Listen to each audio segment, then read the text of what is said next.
Charles John Huffam Dickens was an English writer and social critic. He created some of the world's best-known fictional characters, and is regarded by many as the greatest novelist of the Victorian era.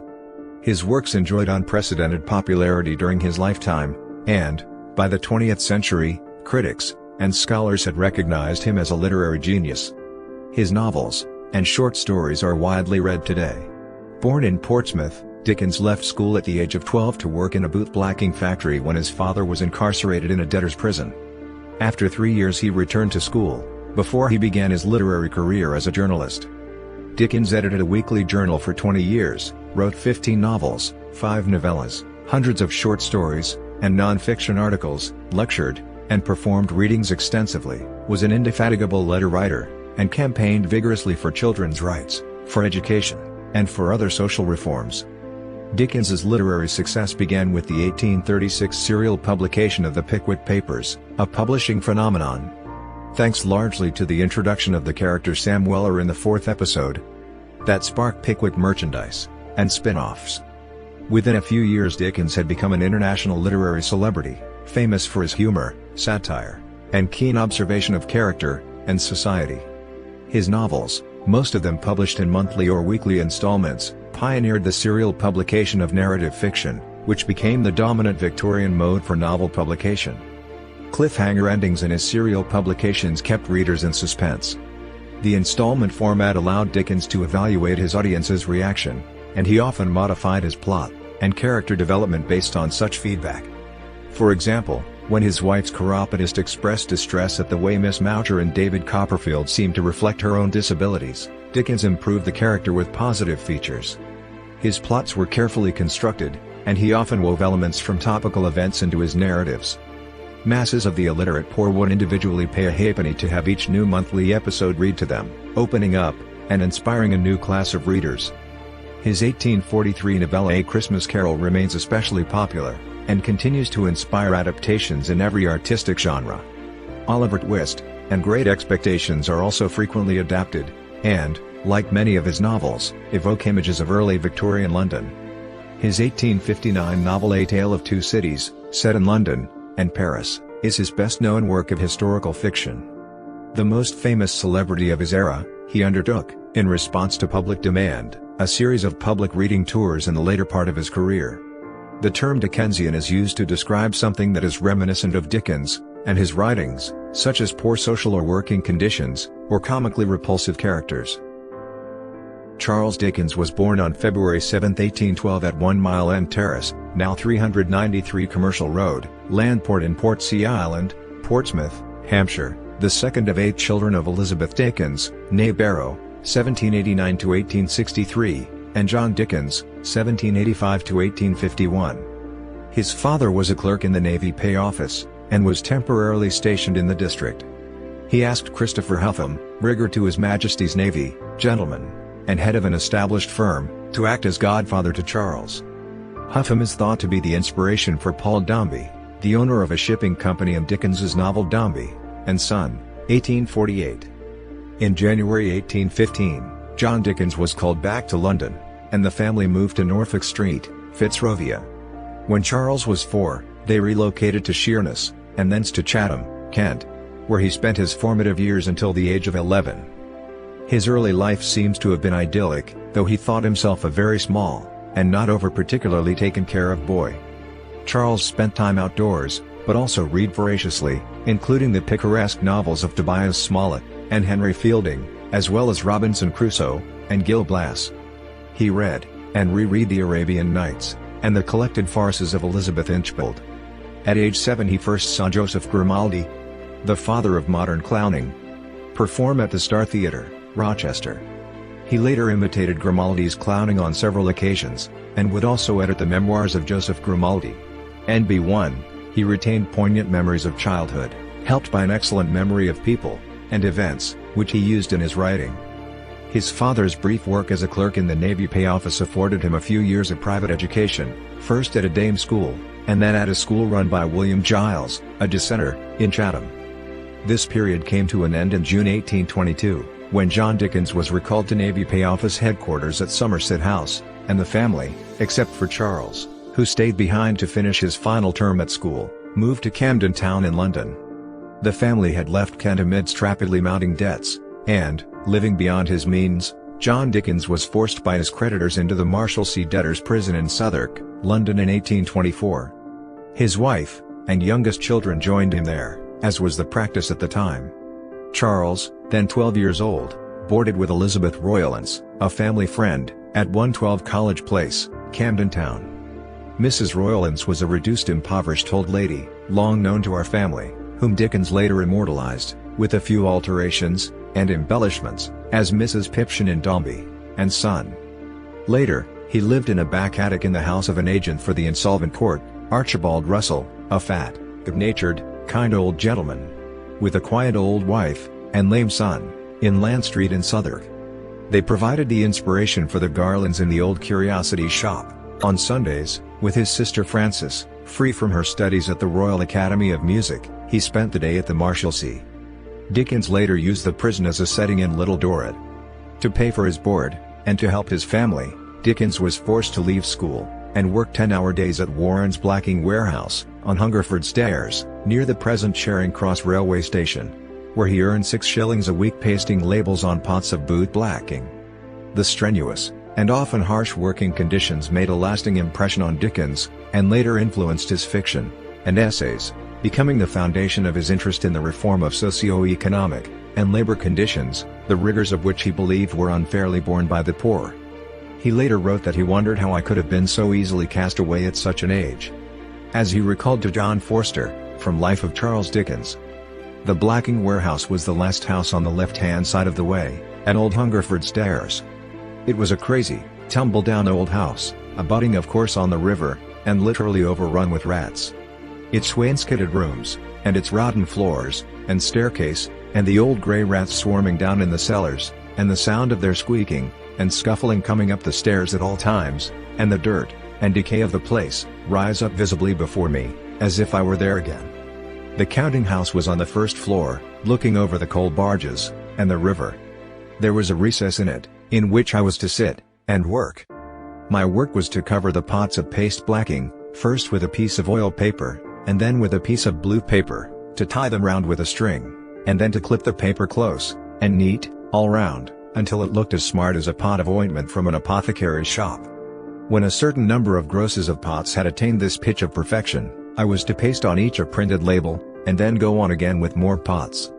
2 or 3 other boys were kept at similar duty downstairs on similar wages. One of them came up, in a ragged apron, and a paper cap, on the first Monday morning, to show me the trick of using the string, and tying the knot. His name was Bob Fagin, and I took the liberty of using his name, long afterwards, in Oliver Twist. When the warehouse was moved to Chandos Street in the smart, busy district of Covent Garden, the boys worked in a room in which the window gave onto the street. Small audiences gathered, and watched them at work. In Dickens's biographer Simon Callow's estimation, the public display was a new refinement added to his misery. A few months after his imprisonment, John Dickens's mother, Elizabeth Dickens, died, and bequeathed him £450. On the expectation of this legacy, Dickens was released from prison. Under the Insolvent Debtors Act, Dickens arranged for payment of his creditors, and he and his family left the Marshalsea, for the home of Mrs. Roylance. Charles's mother, Elizabeth Dickens, did not immediately support his removal from the boot-blacking warehouse. This influenced Dickens's view that a father should rule the family, and a mother find her proper sphere inside the home. I never afterwards forgot, I never shall forget, I never can forget, that my mother was warm for my being sent back. His mother's failure to request his return was a factor in his dissatisfied attitude towards women.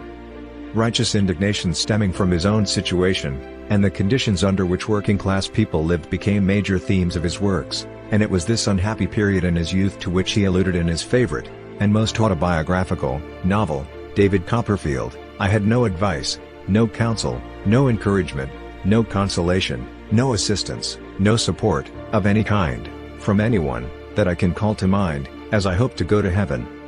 Dickens was eventually sent to the Wellington House Academy in Camden Town, where he remained until March 1827, having spent about 2 years there. He did not consider it to be a good school, much of the haphazard, desultory teaching, poor discipline punctuated by the headmaster's sadistic brutality, the seedy ushers, and general rundown atmosphere, are embodied in Mr. Creakle's establishment in David Copperfield. Dickens worked at the law office of Ellis and Blackmore, attorneys, of Holborn Court, Gray's Inn, as a junior clerk from May 1827 to November 1828. He was a gifted mimic, and impersonated those around him, clients, lawyers, and clerks. He went to theaters obsessively. He claimed that for at least 3 years he went to the theater every day. His favorite actor was Charles Matthews, and Dickens learned his monologues, farces in which Matthews played every character, by heart. Then, having learned Gurney's system of shorthand in his spare time, he left to become a freelance reporter. A distant relative, Thomas Charlton, was a freelance reporter at Doctors' Commons, and Dickens was able to share his box there to report the legal proceedings for nearly 4 years. This education was to inform works such as Nicholas Nickleby, Dombey, and Son, and especially Bleak House, whose vivid portrayal of the machinations and bureaucracy of the legal system did much to enlighten the general public, and served as a vehicle for dissemination of Dickens's own views regarding, particularly, the heavy burden on the poor who were forced by circumstances to go to law. In 1830, Dickens met his first love, Maria Beadnell, thought to have been the model for the character Dora in David Copperfield. Maria's parents disapproved of the courtship, and ended the relationship by sending her to school in Paris. In 1832, at the age of 20, Dickens was energetic, and increasingly self-confident. He enjoyed mimicry, and popular entertainment, lacked a clear, specific sense of what he wanted to become, and yet knew he wanted fame. Drawn to the theatre, he became an early member of the Garrick Club. He landed an acting audition at Covent Garden, where the manager George Bartley and the actor Charles Kemble were to see him.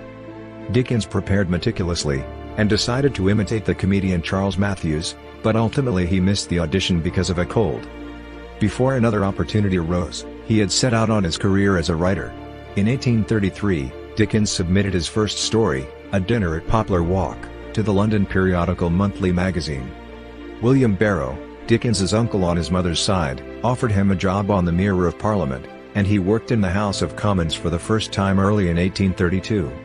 He rented rooms at Furnival's Inn, and worked as a political journalist, reporting on parliamentary debates, and he travelled across Britain to cover election campaigns for the Morning Chronicle.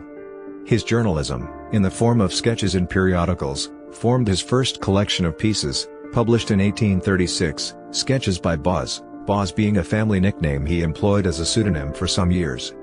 Dickens apparently adopted it from the nickname Moses, which he had given to his youngest brother Augustus Dickens, after a character in Oliver Goldsmith's The Vicar of Wakefield. When pronounced by anyone with a head cold, Moses became Bozes, later shortened to Boz. Dickens's own name was considered queer by a contemporary critic, who wrote in 1849, Mr. Dickens, as if in revenge for his own queer name, does bestow still queerer ones upon his fictitious creations. Dickens contributed to, and edited journals throughout his literary career. In January 1835, the Morning Chronicle launched an evening edition, under the editorship of the Chronicle's music critic, George Hogarth. Hogarth invited him to contribute street sketches, and Dickens became a regular visitor to his Fulham house, excited by Hogarth's friendship with Walter Scott, whom Dickens greatly admired, and enjoying the company of Hogarth's 3 daughters, Georgina, Mary, and 19-year-old Catherine. Dickens made rapid progress both professionally and socially. He began a friendship with William Harrison Ainsworth, the author of the highwayman novel Rookwood, 1834, whose bachelor salon in Harrow Road had become the meeting place for a set that included Daniel Maclise, Benjamin Disraeli, Edward Bulwer-Lytton, and George Cruikshank. All these became his friends and collaborators, with the exception of Disraeli, and he met his first publisher, John Macrone, at the house. The success of Sketches by Boz led to a proposal from publishers Chapman and Hall for Dickens to supply text to match Robert Seymour's engraved illustrations in a monthly letterpress. Seymour committed suicide after the second installment, and Dickens, who wanted to write a connected series of sketches, hired Phiz to provide the engravings, which were reduced from 4 to 2 per installment, for the story. The resulting story became the Pickwick Papers, and, although the first few episodes were not successful, the introduction of the Cockney character Sam Weller in the 4th episode, the first to be illustrated by Phiz, marked a sharp climb in its popularity. The final installment sold 40,000 copies. On the impact of the character, the Paris Review stated, "Arguably the most historic bump in English publishing is the Sam Weller bump. A publishing phenomenon, John Sutherland called the Pickwick Papers the most important single novel of the Victorian era. The unprecedented success led to numerous spin-offs, and merchandise ranging from Pickwick cigars, playing cards, china figurines, Sam Weller puzzles, Weller boot polish, and joke books. The Sam Weller bump testifies not merely to Dickens's comic genius but to his acumen as an authorpreneur, a portmanteau he inhabited long before The Economist took it up. For a writer who made his reputation crusading against the squalor of the Industrial Revolution, Dickens was a creature of capitalism. He used everything from the powerful new printing presses to the enhanced advertising revenues to the expansion of railroads to sell more books. Dickens ensured that his books were available in cheap bindings for the lower orders as well as in morocco and gilt for people of quality. His ideal readership included everyone from the pickpockets who read Oliver Twist to Queen Victoria, who found it exceedingly interesting. How the Pickwick Papers launched Charles Dickens's career. The Paris Review. On the creation of modern mass culture, Nicholas Dames in The Atlantic writes, "Literature is not a big enough category for Pickwick. It defined its own, a new one that we have learned to call entertainment." In November 1836, Dickens accepted the position of editor of Bentley's Miscellany, a position he held for 3 years, until he fell out with the owner. In 1836, as he finished the last installments of the Pickwick Papers, he began writing the beginning installments of Oliver Twist, writing as many as 90 pages a month, while continuing work on Bentley's, and also writing 4 plays, the production of which he oversaw. Oliver Twist, published in 1838, became one of Dickens's better-known stories, and was the first Victorian novel with a child protagonist. On April 2, 1836, after a 1-year engagement, and between episodes 2 and 3 of the Pickwick Papers, Dickens married Catherine Thompson Hogarth, 1815 to 1879, the daughter of George Hogarth, editor of the Evening Chronicle. They were married in St. Luke's Church, Chelsea, London. After a brief honeymoon in Chalk in Kent, the couple returned to lodgings at Furnival's Inn. The first of their 10 children, Charles, was born in January 1837, and a few months later the family set up home in Bloomsbury at 48 Doughty Street, London, on which Charles had a 3-year lease at £80 a year, from March 25, 1837 until December 1839. Dickens's younger brother Frederick, and Catherine's 17-year-old sister Mary Hogarth moved in with them. Dickens became very attached to Mary, and she died in his arms after a brief illness in 1837. Unusually for Dickens, as a consequence of his shock, he stopped working, and he and Catherine stayed at a little farm on Hampstead Heath for a fortnight. Dickens idealized Mary, the character he fashioned after her, Rose Maylie, he found he could not now kill, as he had planned, in his fiction, and, according to Ackroyd, he drew on memories of her for his later descriptions of Little Nell, and Florence Dombey. His grief was so great that he was unable to meet the deadline for the June installment of the Pickwick Papers, and had to cancel the Oliver Twist installment that month as well. The time in Hampstead was the occasion for a growing bond between Dickens and John Forster to develop. Forster soon became his unofficial business manager, and the first to read his work.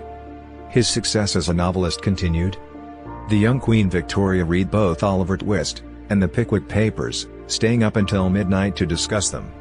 Nicholas Nickleby, 1838-39, The Old Curiosities Shop, 1840-41, and, finally, his first historical novel, Barnaby Rudge, A Tale of the Riots of '80, as part of the Master Humphreys Clock series, 1840-41, were all published in monthly installments before being made into books. In the midst of all his activity during this period, there was discontent with his publishers, and John Macrone was bought off, while Richard Bentley signed over all his rights in Oliver Twist. Other signs of a certain restlessness and discontent emerged. In Broadstairs he flirted with Eleanor Picken, the young fiancée of his solicitor's best friend, and one night grabbed her, and ran with her down to the sea. He declared they were both to drown there in the sad sea waves. She finally got free, and afterwards kept her distance. In June 1841, he precipitously set out on a 2-month tour of Scotland, and then, in September 1841, telegraphed Forster that he had decided to go to America. Master Humphreys' Clock was shut down, though Dickens was still keen on the idea of the weekly magazine, a form he liked, an appreciation that had begun with his childhood reading of the 18th-century magazine Statler and The Spectator. Dickens was perturbed by the return to power of the Tories, whom he described as people whom, politically, I despise and abhor. He had been tempted to stand for the Liberals in reading, but decided against it due to financial straits. He wrote 3 anti-Tory verse satires, The Fine Old English Gentleman, The Quack Doctor's Proclamation, and Subjects for Painters, which were published in the Examiner. On January 22, 1842, Dickens and his wife arrived in Boston, Massachusetts, aboard the RMS Britannia during their first trip to the United States and Canada. At this time Georgina Hogarth, another sister of Catherine, joined the Dickens household, now living at Devonshire Terrace, Marylebone, to care for the young family they had left behind. She remained with them as housekeeper, organizer, advisor, and friend until Dickens's death in 1870. Dickens modeled the character of Agnes Wickfield after Georgina and Mary. He described his impressions in a travelogue, American Notes for General Circulation. In Notes, Dickens includes a powerful condemnation of slavery which he had attacked as early as the Pickwick Papers, correlating the emancipation of the poor in England with the abolition of slavery abroad, citing newspaper accounts of runaway slaves disfigured by their masters. In spite of the abolitionist sentiments gleaned from his trip to America, some modern commentators have pointed out inconsistencies in Dickens's views on racial inequality. For instance, he has been criticized for his subsequent acquiescence in Governor Eyre's harsh crackdown during the 1860s Morant Bay Rebellion in Jamaica, and his failure to join other British progressives in condemning it. From Richmond, Virginia, Dickens returned to Washington, D.C., and started a trek westward, with brief pauses in Cincinnati and Louisville, to St. Louis, Missouri. While there, he expressed a desire to see an American prairie before returning east. A group of 13 men then set out with Dickens to visit Looking-Glass Prairie, a trip 30 miles into Illinois. During his American visit, Dickens spent a month in New York City, giving lectures, raising the question of international copyright laws, and the pirating of his work in America. He persuaded a group of 25 writers, headed by Washington Irving, to sign a petition for him to take to Congress, but the press were generally hostile to this, saying that he should be grateful for his popularity, and that it was mercenary to complain about his work being pirated. The popularity he gained caused a shift in his self-perception, according to critic Kate Flint, who writes that he found himself a cultural commodity, and its circulation had passed out his control, causing him to become interested in, and delve into themes of public and personal personas in the next novels. She writes that he assumed a role of influential commentator, publicly, and in his fiction, evident in his next few books. His trip to the U.S. ended with a trip to Canada, Niagara Falls, Toronto, Kingston, and Montreal, where he appeared on stage in light comedies. Soon after his return to England, Dickens began work on the first of his Christmas stories, A Christmas Carol, written in 1843, which was followed by The Chimes in 1844, and The Cricket on the Hearth in 1845. Of these, A Christmas Carol was most popular, and, tapping into an old tradition, did much to promote a renewed enthusiasm for the joys of Christmas in Britain and America. The seeds for the story became planted in Dickens's mind during a trip to Manchester to witness the conditions of the manufacturing workers there. This, along with scenes he had recently witnessed at the Field Lane Ragged School, caused Dickens to resolve to strike a sledgehammer blow for the poor. As the idea for the story took shape, and the writing began in earnest, Dickens became engrossed in the book. He later wrote that as the tale unfolded he wept, and laughed, and wept again as he walked about the black streets of London 15 or 20 miles many a night when all sober folks had gone to bed. After living briefly in Italy, 1844, Dickens traveled to Switzerland, 1846, where he began work on Dombey and Son, 1846-48. This, and David Copperfield, 1849-50, mark a significant artistic break in Dickens's career as his novels became more serious in theme, and more carefully planned than his early works. At about this time, he was made aware of a large embezzlement at the firm where his brother, Augustus, worked, John Chapman & Co. It had been carried out by Thomas Powell, a clerk, who was on friendly terms with Dickens, and who had acted as mentor to Augustus when he started work.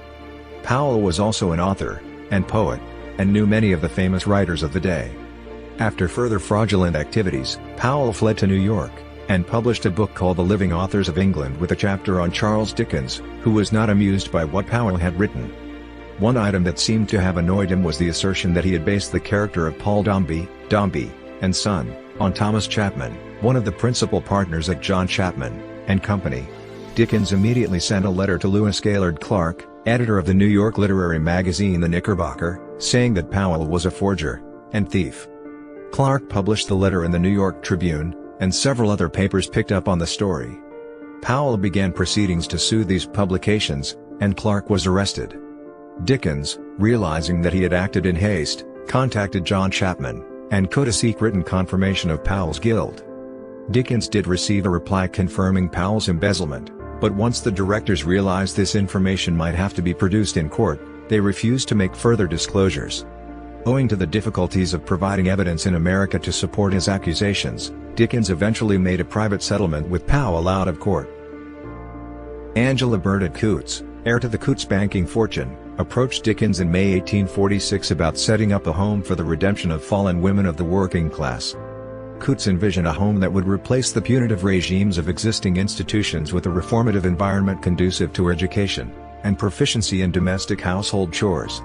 After initially resisting, Dickens eventually founded the home, named Urania Cottage, in the Lime Grove area of Shepherd's Bush, which he managed for 10 years, setting the house rules, reviewing the accounts, and interviewing prospective residents.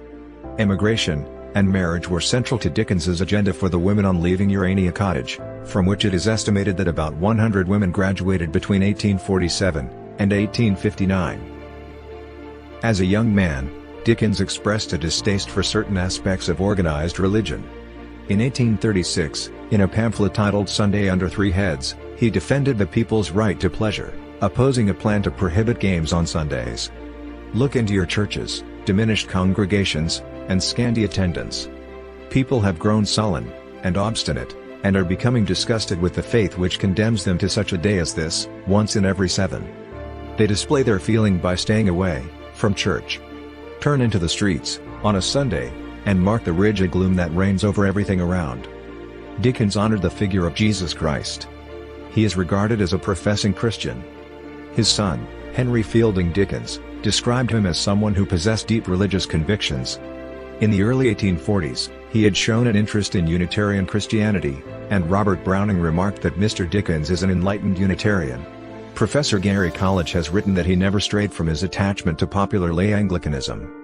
Dickens authored a work called The Life of Our Lord, 1846, a book about the life of Christ, written with the purpose of sharing his faith with his children and family. In a scene from David Copperfield, Dickens echoed Geoffrey Chaucer's use of Luke 23:34 from Troilus and Cressida.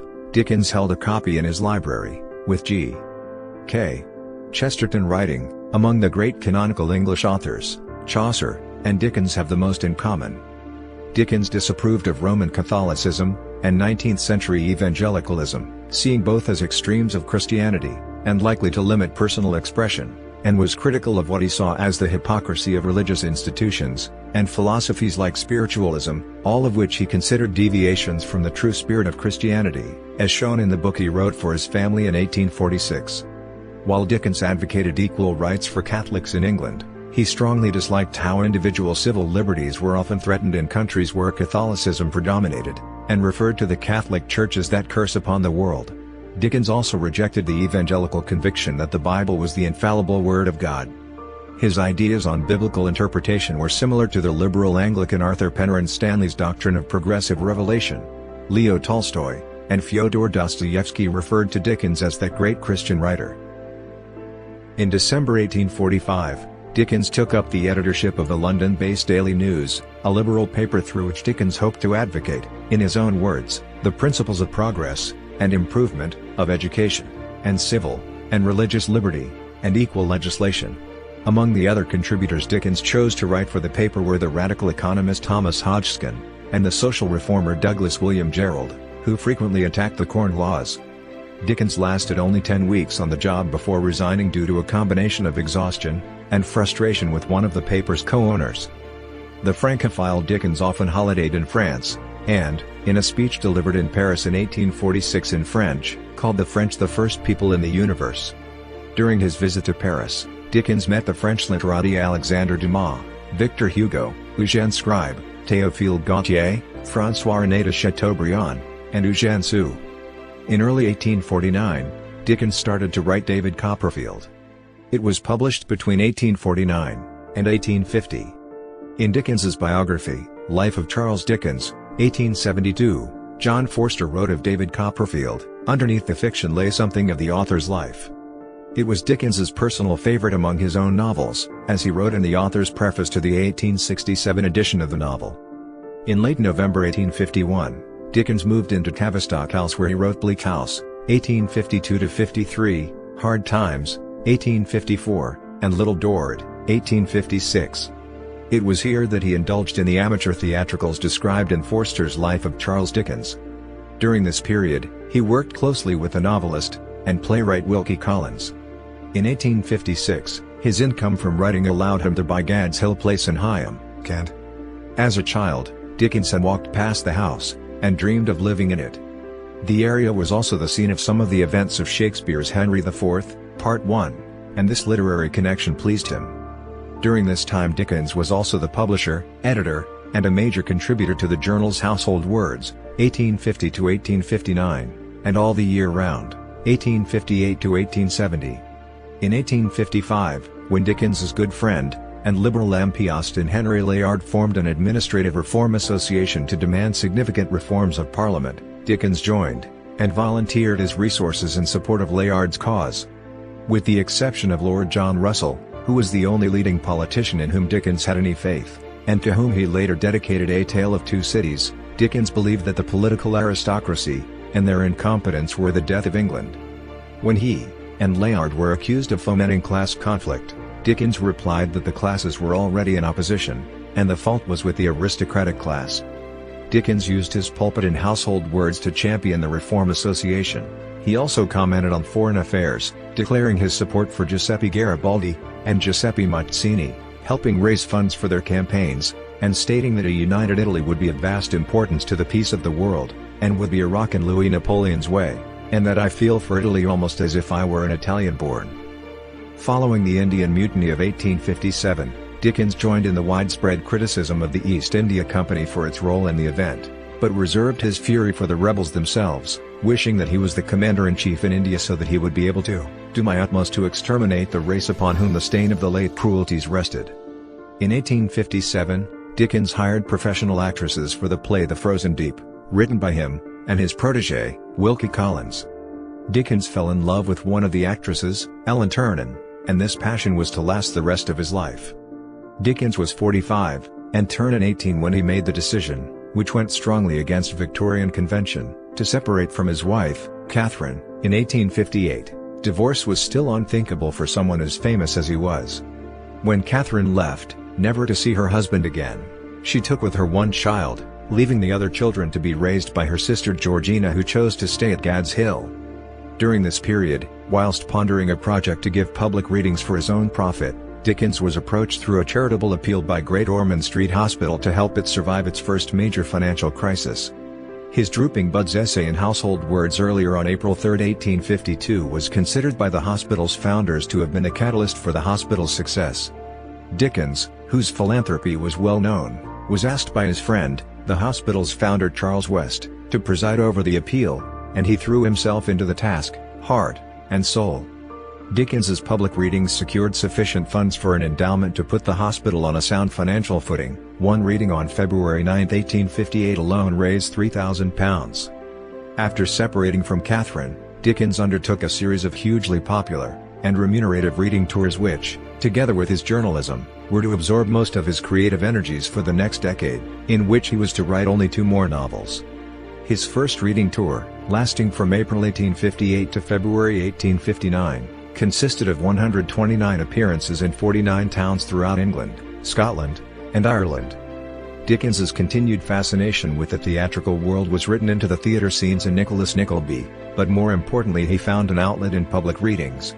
In 1866, he undertook a series of public readings in England and Scotland, with more the following year in England and Ireland. Other works soon followed, including A Tale of Two Cities, 1859, and Great Expectations, 1861, which were resounding successes, set in London and Paris. A Tale of Two Cities is his best-known work of historical fiction, and includes the famous opening sentence which begins with "It was the best of times, it was the worst of times." It is regularly cited as one of the best-selling novels of all time. Themes in Great Expectations include wealth and poverty, love and rejection, and the eventual triumph of good over evil. In early September 1860, in a field behind Gad's Hill, Dickens made a bonfire of most of his correspondence, only those letters on business matters were spared. Since Ellen Ternan also destroyed all of his letters to her, the extent of the affair between the two remains speculative. In the 1930s, Thomas Wright recounted that Ternan had unburdened herself to a Canon Benham, and gave currency to rumors they had been lovers. That the two had a son who died in infancy was alleged by Dickens's daughter, Kate Perugini, whom Gladys Story had interviewed before her death in 1929. Story published her account in Dickens and Daughter, but no contemporary evidence exists. On his death, Dickens settled an annuity on Ternan which made her financially independent. Claire Tomlin's book, The Invisible Woman, argues that Ternan lived with Dickens secretly for the last 13 years of his life. The book was subsequently turned into a play, Little Nell, by Simon Gray, and a 2013 film. In the same period, Dickens furthered his interest in the paranormal, becoming one of the early members of the Ghost Club. In June 1862, he was offered £10,000 for a reading tour of Australia. He was enthusiastic, and even planned a travel book, The Uncommercial Traveller Upside Down, but ultimately decided against the tour. Two of his sons, Alfred Dorsey Tennyson Dickens, and Edward Bulwer Lytton Dickens, migrated to Australia, Edward becoming a member of the Parliament of New South Wales as member for Wilcannia between 1889 and 1894. On June 9, 1865, while returning from Paris with Ellen Ternan, Dickens was involved in the Staplehurst rail crash in Kent. The train's first 7 carriages plunged off a cast-iron bridge that was under repair. The only first-class carriage to remain on the track was the one in which Dickens was traveling. Before rescuers arrived, Dickens tended and comforted the wounded and the dying with a flask of brandy and a hat refreshed with water, and saved some lives.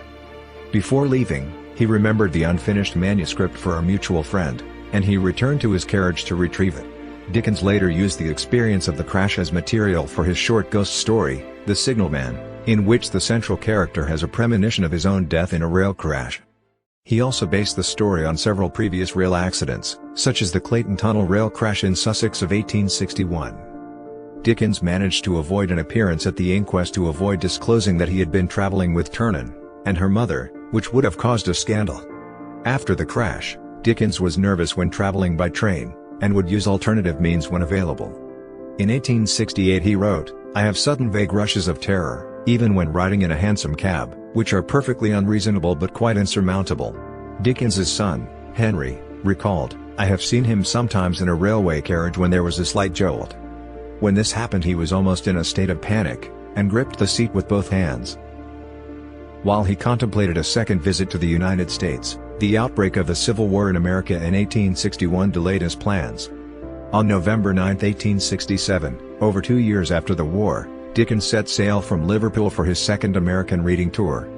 Landing in Boston, he devoted the rest of the month to a round of dinners with such notables as Ralph Waldo Emerson, Henry Wadsworth Longfellow, and his American publisher, James T.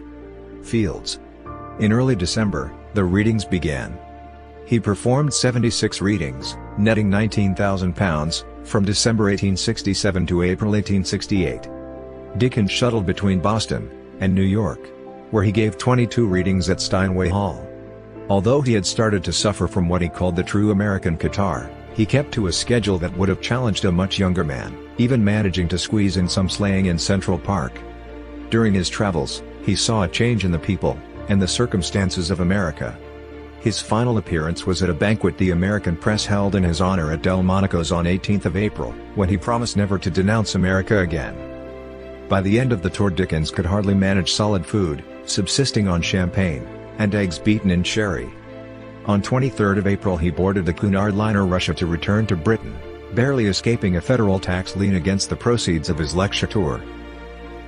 In 1868–69, Dickens gave a series of farewell readings in England, Scotland, and Ireland, beginning on 6th of October. He managed, of a contracted 100 readings, to give 75 in the provinces, with a further 12 in London. As he pressed on he was affected by giddiness and fits of paralysis. He had a stroke on April 18, 1869 in Chester. He collapsed on April 22, 1869, at Preston, Lancashire. On doctor's advice, the tour was cancelled. After further provincial readings were cancelled, he began work on his final novel, The Mystery of Edwin Drood. It was fashionable in the 1860s to do the slums, and, in company, Dickens visited opium dens in Shadwell, where he witnessed an elderly addict called Oscar Sal, who formed the model for opium Sal in Edwin Drood. After Dickens regained enough strength, he arranged, with medical approval, for a final series of readings to partly make up to his sponsors what they had lost due to his illness. There were 12 performances, on 11th of January to March 15, 1870, the last at 8 p.m. at St. James's Hall, London. Though in grave health by then, he read A Christmas Carol, and The Trial from Pickwick. On 2nd of May, he made his last public appearance at a Royal Academy banquet in the presence of the Prince and Princess of Wales, paying a special tribute on the death of his friend, illustrator Daniel Maclise. On June 8, 1870, Dickens had another stroke at his home after a full day's work on Edwin Drood. He never regained consciousness, and, the next day, he died at Gad's Hill Place. Biographer Claire Tomalin has suggested Dickens was actually in Peckham when he had the stroke, and his mistress Ellen Ternan and her maids had him taken back to Gad's Hill so that the public would not know the truth about their relationship. Contrary to his wish to be buried at Rochester Cathedral in an inexpensive, unostentatious, and strictly private manner, he was laid to rest in the Poets' Corner of Westminster Abbey. A printed epitaph circulated at the time of the funeral reads, "To the memory of Charles Dickens, England's most popular author, who died at his residence, Higham, near Rochester, Kent, June 9, 1870, aged 58 years. He was a sympathizer with the poor, the suffering, and the oppressed, and by his death, one of England's greatest writers is lost to the world." A letter from Dickens to the clerk of the Privy Council in March indicates he'd been offered, and had accepted a baronetcy, which was not gazetted before his death. His last words were on the ground, in response to his sister-in-law Georgina's request that he lie down. NB2, on Sunday, June 19, 1870, 5 days after Dickens was buried in the Abbey, Dean Arthur Penrhyn Stanley delivered a memorial elegy, lauding the genial and loving humorist whom we now mourn, for showing by his own example that even in dealing with the darkest scenes, and the most degraded characters, genius could still be clean, and mirth could be innocent. Pointing to the fresh flowers that adorned the novelist's grave, Stanley assured those present that the spot would thenceforth be a sacred one with both the New World and the Old, as that of the representative of literature, not of this island only, but of all who speak our English tongue. In his will, drafted more than a year before his death, Dickens left the care of his £80,000 estate, £8,143,500 in 2021, to his longtime colleague John Forster, and his best and truest friend Georgina Hogarth, who, along with Dickens's 2 sons, also received a tax-free sum of £8,000, equivalent to £814,000 in 2021. Although Dickens and his wife had been separated for several years at the time of his death, he provided her with an annual income of £600, £61,100 in 2021, and made her similar allowances in his will. He also bequeathed £19.19, £2,000 in 2021, to each servant in his employment at the time of his death. Dickens's approach to the novel is influenced by various things, including the picaresque novel tradition, melodrama, and the novel of sensibility. According to Ackroyd, other than these, perhaps the most important literary influence on him was derived from the fables of the Arabian Nights. Satire and irony are central to the picaresque novel. Comedy is also an aspect of the British picaresque novel tradition of Lawrence Sterne, Henry Fielding, and Tobias Smollett. Fielding's Tom Jones was a major influence on the 19th-century novelist, including Dickens, who read it in his youth, and named a son Henry Fielding Dickens after him. Influenced by Gothic fiction, a literary genre that began with The Castle of Otranto, 1764, by Horace Walpole, Dickens incorporated Gothic imagery, settings, and plot devices in his works. Victorian Gothic moved from castles and abbeys into contemporary urban environments, in particular London, such as Dickens's Oliver Twist and Bleak House. The Jilted Bride Miss Havisham from Great Expectations is one of Dickens' best-known Gothic creations. Living in a ruined mansion, her bridal gown effectively doubles as her funeral shroud. No other writer had such a profound influence on Dickens as William Shakespeare. On Dickens's veneration of Shakespeare, Alfred Harbridge wrote, "No one is better qualified to recognize literary genius than a literary genius. A kind of power," the Shakespeare-Dickens analogy, 1975. Regarding Shakespeare as the great master whose plays were an unspeakable source of delight, Dickens's lifelong affinity with the playwright included seeing theatrical productions of his plays in London, and putting on amateur dramatics with friends in his early years. In 1838 Dickens travelled to Stratford-upon-Avon, and visited the house in which Shakespeare was born, leaving his autograph in the visitor's book. Dickens would draw on this experience in his next work, Nicholas Nickleby, 1838-39, expressing the strength of feeling experienced by visitors to Shakespeare's birthplace. The character Mrs. Wititterly states, "I don't know how it is, but after you've seen the place, and written your name in the little book, somehow or other you seem to be inspired, it kindles up quite a fire within one." Dickens's writing style is marked by a profuse linguistic creativity. Satire, flourishing in his gift for caricature, is his forte. An early reviewer compared him to Hogarth for his keen practical sense of the ludicrous side of life, though his acclaimed mastery of varieties of class idiom may in fact mirror the conventions of contemporary popular theatre. Dickens worked intensively on developing arresting names for his characters that would reverberate with associations for his readers, and assist the development of motifs in the storyline, giving what one critic calls an allegorical impetus to the novel's meanings. To cite one of numerous examples, the name Mr. Murdstone in David Copperfield conjures up twin allusions to murder, and stony coldness. His literary style is also a mixture of fantasy and realism. His satires of British aristocratic snobbery, he calls one character the noble refrigerator, are often popular. Comparing orphans to stocks, and shares, people to tugboats or dinner party guests to furniture are just some of Dickens's acclaimed flights of fancy.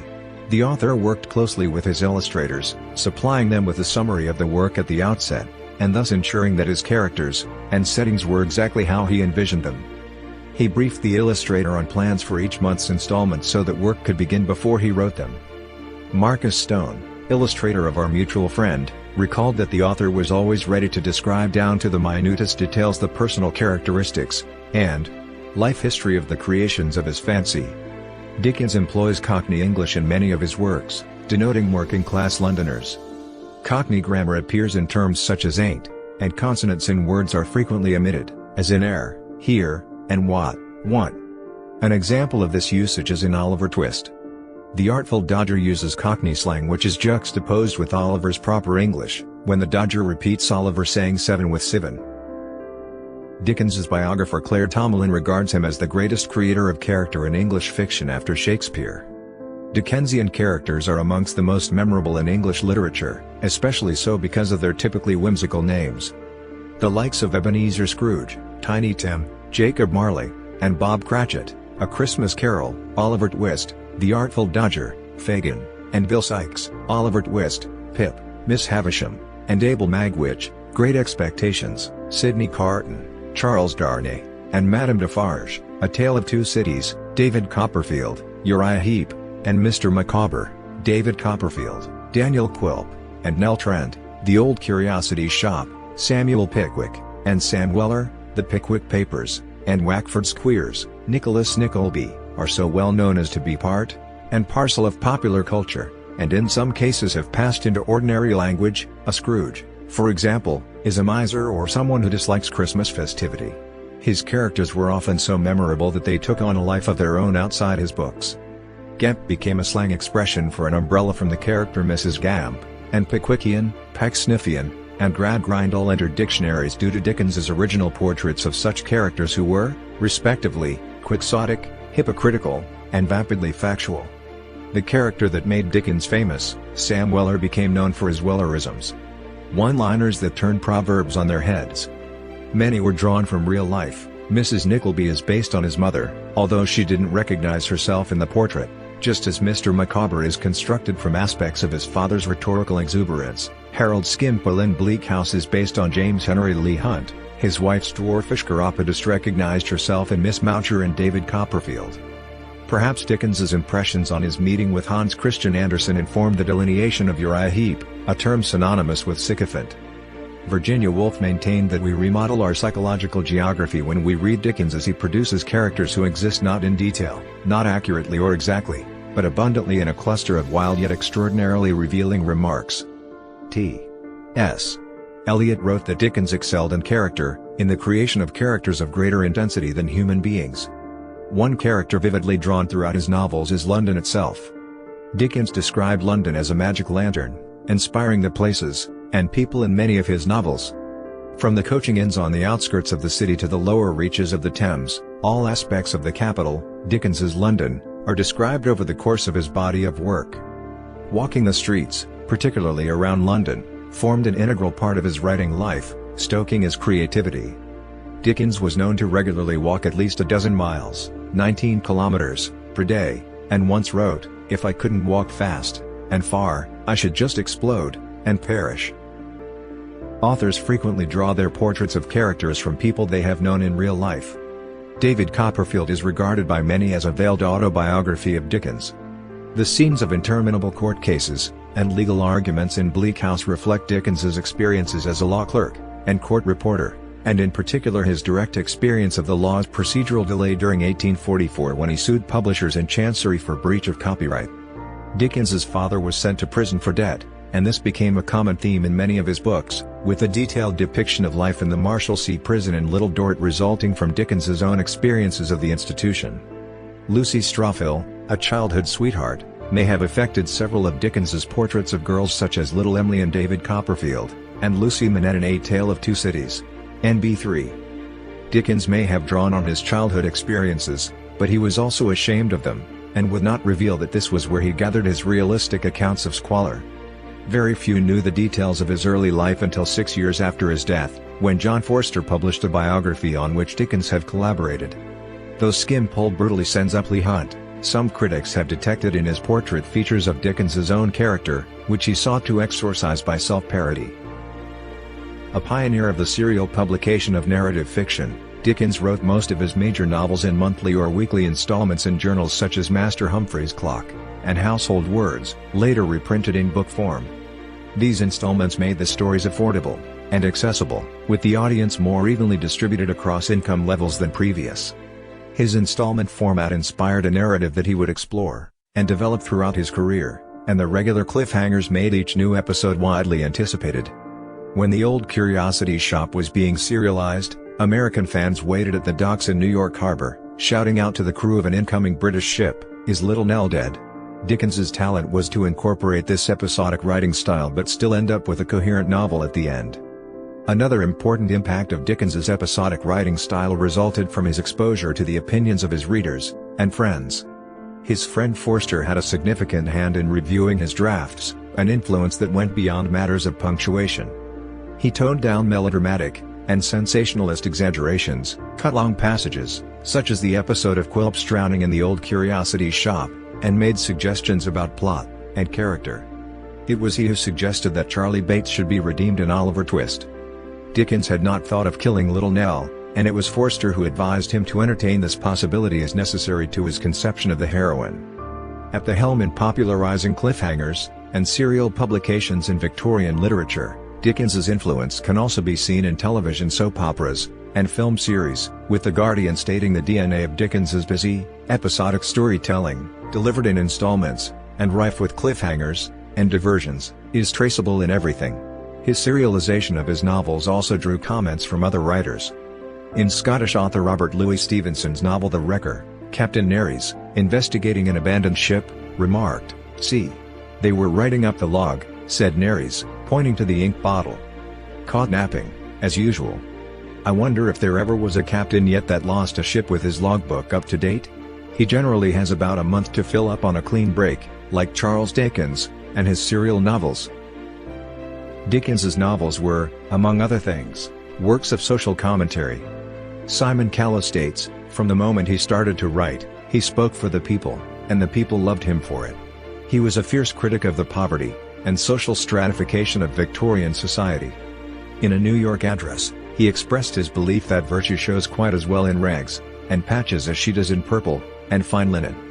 Dickens's second novel, Oliver Twist, 1839, shocked readers with its images of poverty and crime. It challenged middle-class polemics about criminals, making impossible any pretense to ignorance about what poverty entailed. At a time when Britain was the major economic and political power of the world, Dickens highlighted the life of the forgotten poor and disadvantaged within society.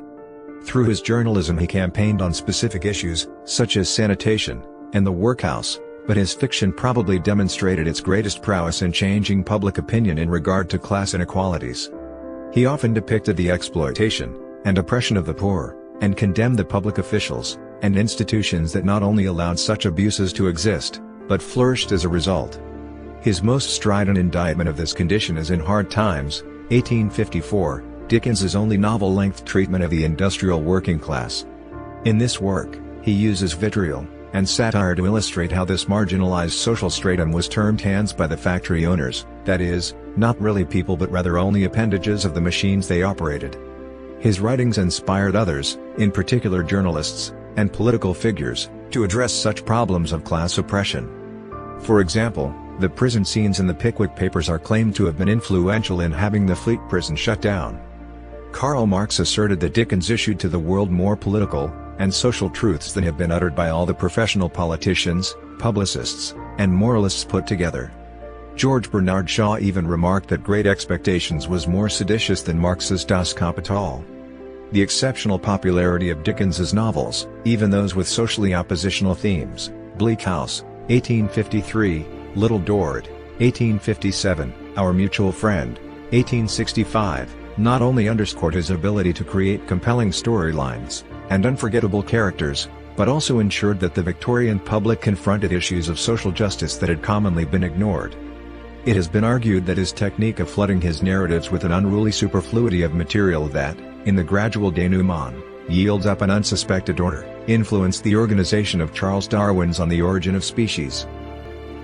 Dickens is often described as using idealized characters and highly sentimental scenes to contrast with his caricatures and the ugly social truths he reveals. The story of Nell Trent in the Old Curiosity Shop, 1841, was received as extraordinarily moving by contemporary readers but viewed as ludicrously sentimental by Oscar Wilde. "One must have a heart of stone to read the death of Little Nell," he said in a famous remark, without dissolving into tears of laughter. G.K. Chesterton stated, "It is not the death of Little Nell, but the life of Little Nell, that I object to," arguing that the maudlin effect of his description of her life owed much to the gregarious nature of Dickens's grief, his despotic use of people's feelings to move them to tears in works like this. The question as to whether Dickens belongs to the tradition of the sentimental novel is debatable. Valerie Purton, in her book Dickens and the Sentimental Tradition, sees him continuing aspects of this tradition, and argues that his sentimental scenes and characters are as crucial to the overall power of the novels as his darker or comic figures and scenes, and that Dombey and Son is Dickens's greatest triumph in the sentimentalist tradition. The Encyclopaedia Britannica Online comments that, despite patches of emotional excess, such as the reported death of Tiny Tim in A Christmas Carol, 1843, Dickens cannot really be termed a sentimental novelist. In Oliver Twist, Dickens provides readers with an idealized portrait of a boy so inherently and unrealistically good that his values are never subverted by either brutal orphanages or coerced involvement in a gang of young pickpockets. While later novels also center on idealized characters, Esther Summerson in Bleak House, and Amy Dorrit in Little Dorrit, this idealism serves only to highlight Dickens's goal of poignant social commentary. Dickens's fiction, reflecting what he believed to be true of his own life, makes frequent use of coincidence, either for comic effect or to emphasize the idea of providence. For example, Oliver Twist turns out to be the lost nephew of the upper-class family that rescues him from the dangers of the pickpocket group. Such coincidences are a staple of 18th-century picaresque novels, such as Henry Fielding's Tom Jones, which Dickens enjoyed reading as a youth. Dickens was the most popular novelist of his time, and remains one of the best-known and most read of English authors. His works have never gone out of print, and have been adapted continually for the screen since the invention of cinema, with at least 200 motion pictures and TV adaptations based on Dickens's works documented. Many of his works were adapted for the stage during his own lifetime. Early productions included The Haunted Man, which was performed in the West End's Adelphi Theatre in 1848, and, as early as 1901, the British silent film Scrooge, or Marley's Ghost, was made by Walter R. Booth. Contemporaries such as publisher Edward Lloyd cashed in on Dickens's popularity with cheap imitations of his novels, resulting in his own popular penny dreadfuls. From the beginning of his career in the 1830s, Dickens's achievements in English literature were compared to those of Shakespeare. Dickens created some of the world's best-known fictional characters, and is regarded by many as the greatest British novelist of the Victorian era. His literary reputation however began to decline with the publication of Bleak House in 1852–53. Philip Collins calls Bleak House a crucial item in the history of Dickens's reputation. Reviewers and literary figures during the 1850s, 1860s, and 1870s saw a drear decline in Dickens, from the writer of bright sunny comedy to dark and serious social commentary. The Spectator called Bleak House a heavy book to read through at once. Dull and wearisome as a serial. Richard Simpson, in The Rambler, characterized Hard Times as this dreary framework. Fraser's magazine thought Little Dorrit decidedly the worst of his novels. All the same, despite these increasing reservations amongst reviewers and the chattering classes, the public never deserted its favorite. Dickens's popular reputation remained unchanged, sales continued to rise, and household words, and later all the year round, were highly successful. As his career progressed, Dickens's fame and the demand for his public readings were unparalleled. In 1868 the Times wrote, "Amid all the variety of readings, those of Mr. Charles Dickens stand alone." A Dickens biographer, Edgar Johnson, wrote in the 1950s, "It was, always, more than a reading, it was an extraordinary exhibition of acting that seized upon its auditors with a mesmeric possession." Juliet John backed the claim for Dickens to be called the first self-made global media star of the age of mass culture. Comparing his reception at public readings to those of a contemporary pop star, The Guardian states, "People sometimes fainted at his shows." His performances even saw the rise of that modern phenomenon, the speculator or ticket tout, scalpers. The ones in New York City escaped detection by borrowing respectable-looking hats from the waiters in nearby restaurants. Among fellow writers, there was a range of opinions on Dickens. Poet laureate, William Wordsworth, 1770–1850, thought him a very talkative, vulgar young person, adding he had not read a line of his work, while novelist George Meredith, 1828–1909, found Dickens intellectually lacking. In 1888 Leslie Stephen commented in the Dictionary of National Biography that if literary fame could be safely measured by popularity with the half-educated, Dickens must claim the highest position among English novelists. Anthony Trollope's autobiography famously declared Thackeray, not Dickens, to be the greatest novelist of the age. However, both Leo Tolstoy and Fyodor Dostoevsky were admirers. Dostoevsky commented, "We understand Dickens in Russia, I am convinced, almost as well as the English, perhaps even with all the nuances. It may well be that we love him no less than his compatriots do. And yet how original is Dickens, and how very English."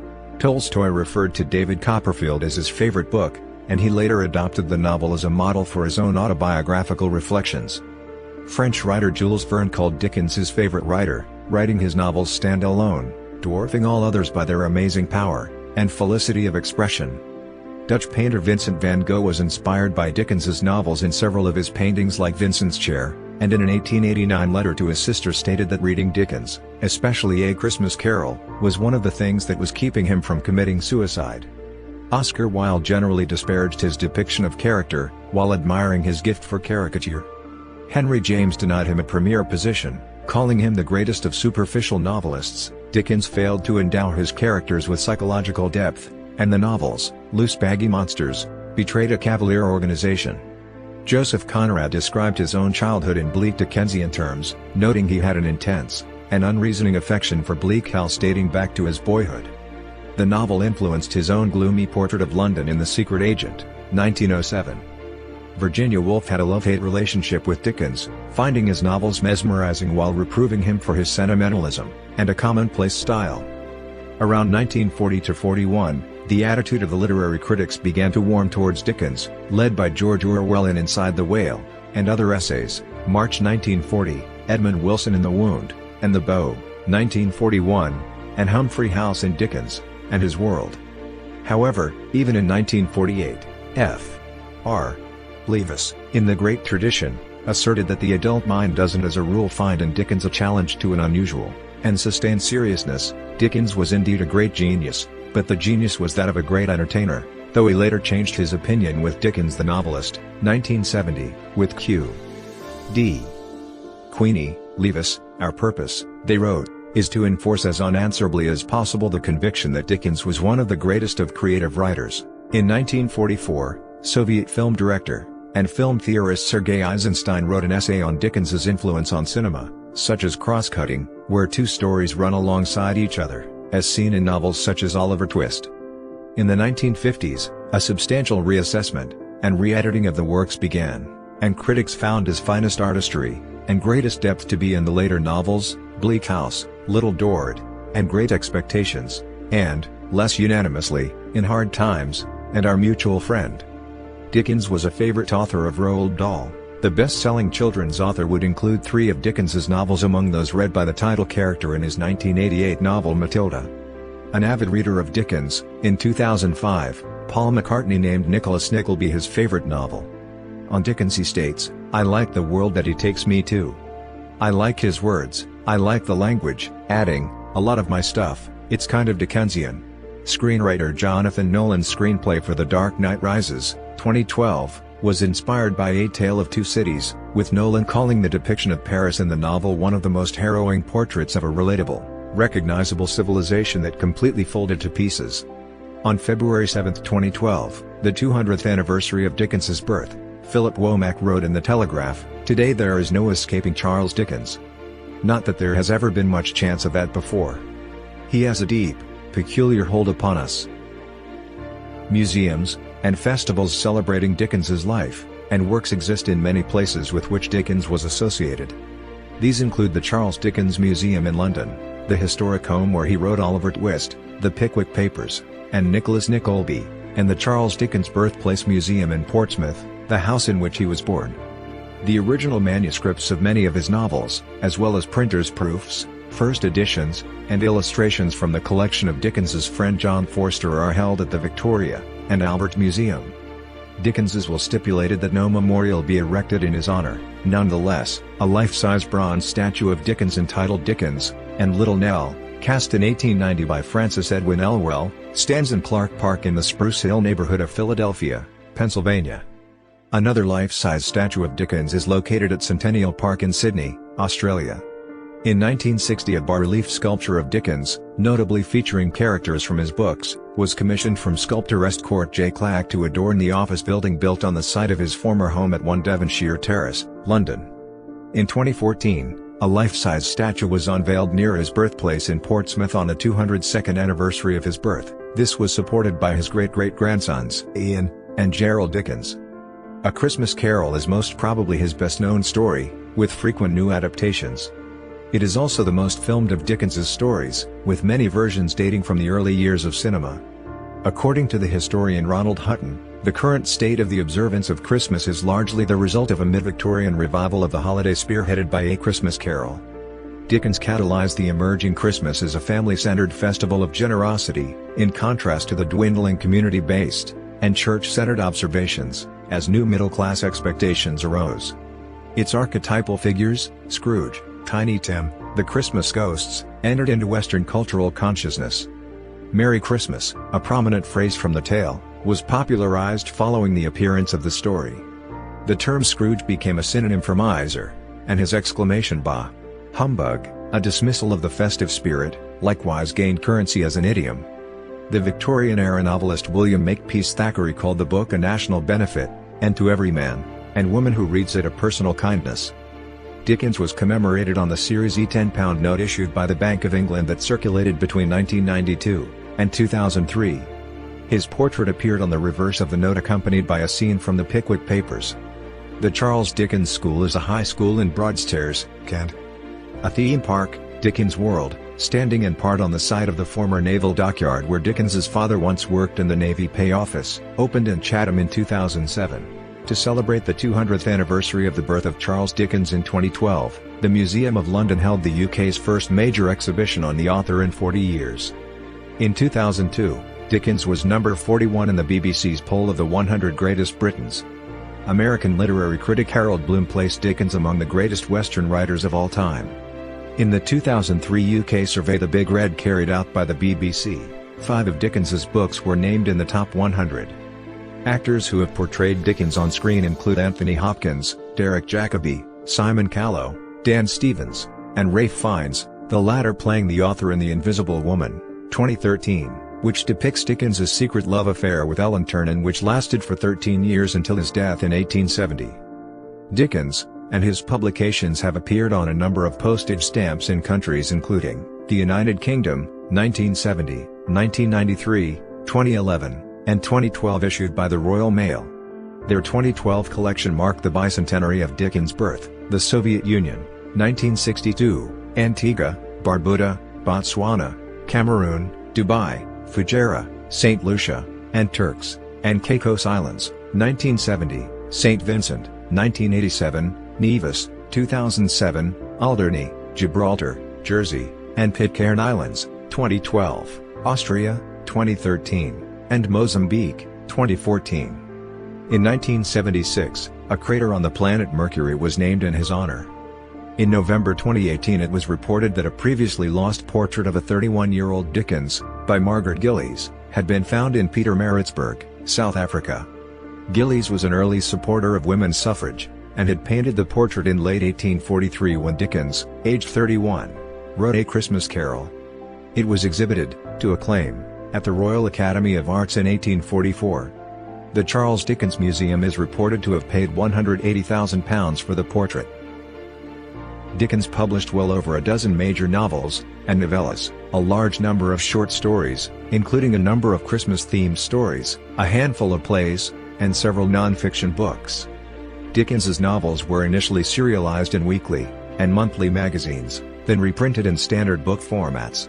The Pickwick Papers, the posthumous papers of the Pickwick Club, monthly serial, April 1836 to November 1837. Oliver Twist, The Adventures of Oliver Twist, monthly serial in Bentley's Miscellany, February 1837 to April 1839. Nicholas Nickleby, The Life and Adventures of Nicholas Nickleby, monthly serial, April 1838 to October 1839. The Old Curiosity Shop, weekly serial in Master Humphrey's Clock, April 1840 to November 1841. Barnaby Rudge, A Tale of the Riots of '80, weekly serial in Master Humphrey's Clock, February to November 1841. A Christmas Carol in Prose, Being a Ghost Story of Christmas, 1843. Martin Chuzzlewit, The Life and Adventures of Martin Chuzzlewit, monthly serial, January 1843 to July 1844. The Chimes, A Goblin Story of Some Bells That Rang an Old Year Out, and a New Year In, 1844. The Cricket on the Hearth, A Fairy Tale of Home, 1845. The Battle of Life, A Love Story, 1846. Dombey and Son, Dealings with the Firm of Dombey and Son, Wholesale, Retail, and for Exportation, monthly serial, October 1846 to April 1848. The Haunted Man, and the Ghost's Bargain, A Fancy for Christmas Time, 1848.